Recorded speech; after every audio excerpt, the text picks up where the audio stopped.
একজন মানুষ পুরো দেশবাসীকে কান্নার সাগরে ভাসিয়ে দিয়ে চলে গেলেন জনম জনম দূরে।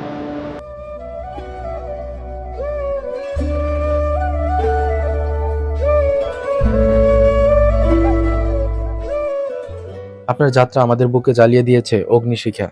আমাদের বুকে আকাশের বুকে থাকা চাঁদের ন্যায় উজ্জ্বল হয়ে থেকে যাবেন অনন্তকাল জুড়ে।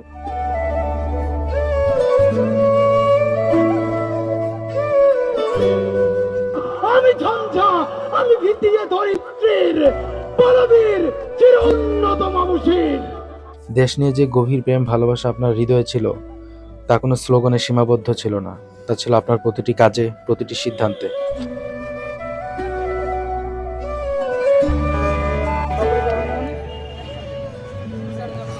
ভাই আবার হাদিয়া, আমরা তো দেখে ফেলছি ভাই।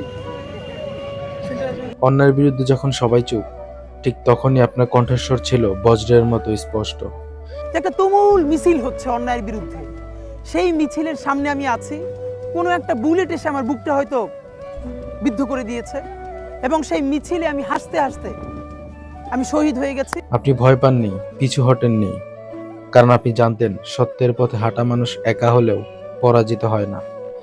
সততার আদর্শে আপনি নিজেকে ঘিরে রেখেছিলেন, লোভ, ভয় কিংবা সুবিধার কাছে মাথা নত করেননি। তাদেরকে, আমাদের টিমকে মেরে ফেলেন এবং তার যদি বিচার করতে না পারেন তাহলে নতুন কেউ জন্মাবে না। শুধু এই জন্য তার বিচার করে ফেলতে হবে, আর কিছু স্পেশাল সিকিউরিটি লাগবে।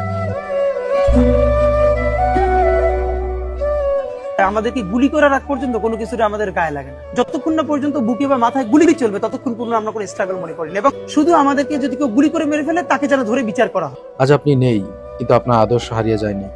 আপনার শহীদী মৃত্যু আমাদের কাঁদিয়েছে, কিন্তু একই সঙ্গে আমাদের জাগিয়েও দিয়েছে। এই কান্না দুর্বলতার নয়, এই কান্না প্রতিজ্ঞার। আপনি শিখিয়ে গেছেন সাহস মানে অস্ত্র নয়, সাহস মানে সত্যের পাশে দাঁড়ানো। আপনি চলে গেছেন জনম জনম দূরে, কিন্তু রেখে গেছেন এক অসমাপ্ত দায়িত্ব। আজ আমরা যারা বেঁচে আছি, আমাদের বুকের ভিতরে জ্বলে উঠেছে সেই আগুন, যে আগুন অন্যায়ের সামনে মাথা নত করতে শেখায় না।